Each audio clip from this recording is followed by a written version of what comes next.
Debut, but she's an actress and she's also been on The Sopranos, actually, maybe To Your House. So I don't know if that's, so please give a warm welcome to the comedy debut of Lisa Alexander.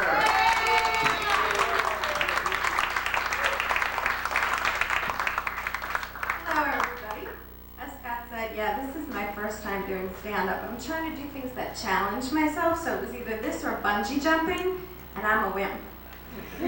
So, anybody else annoyed by morning talk shows? Get annoyed by the quirkiness of the people, the hosts? Yeah. Okay, thank you.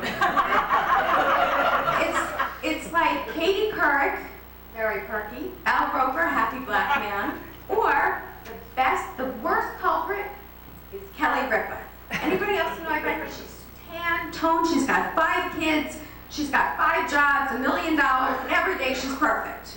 Well, personally, I feel that we should have more depressed, cranky people in the morning, because that would make me feel better about my grouchiness. Whitney Houston should have her own live talk show. She could do it right from her crack den. It would be perfect, and my day from that point on would go well, because it could never be as bad as Whitney Houston. I'm a little obsessed with TV. Who here is watching American Idol? Oh my God.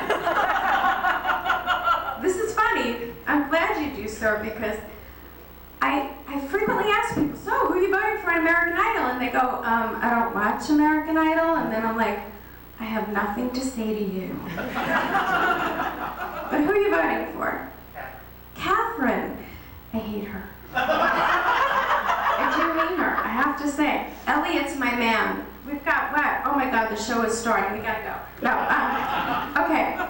So yes, I'm single, and I have 2 cats. I know that's shocking. I have one who thinks she's human, and the other who has an eating disorder.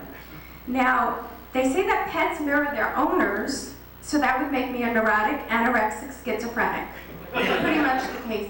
But don't feel bad for my cats. They lucked out in the genetic cat pool because they have me as a mother fanning them and feeding them grapes every day. And they have the life because they don't even know who Paris Hilton is. And they just spend their whole day looking out the window, watching people go to work, and they're like, suckers! So yeah, I have 2 cats, but I want a dog. I can't have a dog where I live, so I end up frequenting dog parks. And inevitably, someone at the dog park will be like, which dog is yours? And I'm like, I don't have a dog. And then they're like, look at me like I'm a pedophile at a playground. So yeah, it's kind of weird. I live in a building that's very Twilight Zone-ish. It's either Asian people or elderly Jewish people, which leads to a fascinating mix. You get on the elevator and the Asian people won't look at you. The elderly Jewish people let the doors slam in your face before you even get on the elevator. And it's like a cast of characters. You have this one guy, Larry, who's like a social recluse who lives down the hall in slippers and sweatpants all day long.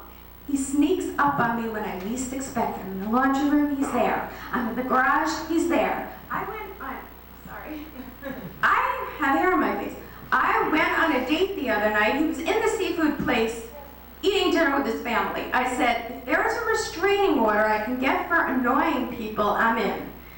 And then there's this couple down the hall from me. They're an elderly couple. They only say hello to you when you're on the hallway. If you're anywhere else in the building, they won't say hello to you. It's very strange. And then there's a woman, Estelle, who asks the annoying neighbor questions.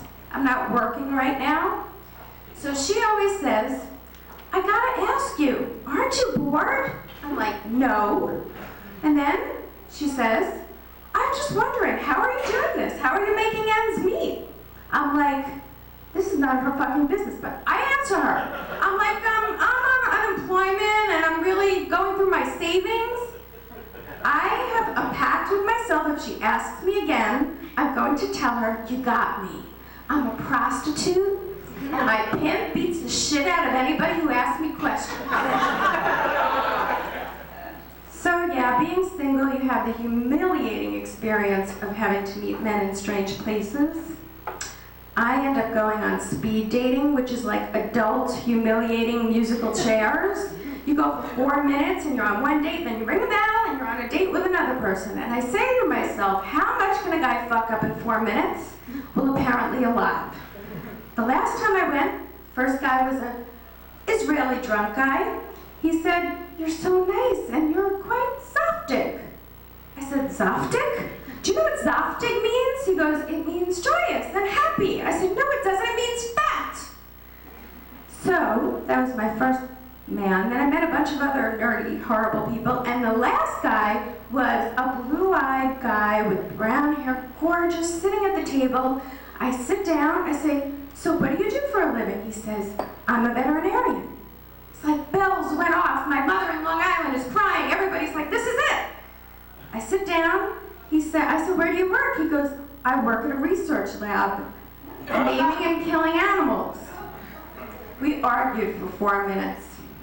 So people, being single, people always want to ask you the obnoxious question, "Why are you still single?" I tell them, "Well, I haven't met the right man, or just trying to meet the right person." I always leave out my antidepressants, my neurotic tendencies, my obsessiveness. Don't even mention any of that. And every once in a while, I do end up having to have sex with someone. But I do it out of guilt only. And I basically feel like they're coming over my house. I feel I should be a good hostess. I should offer them something. This is for you. Seacrest out. That's American Idol joke. Thank you. You guys have been great.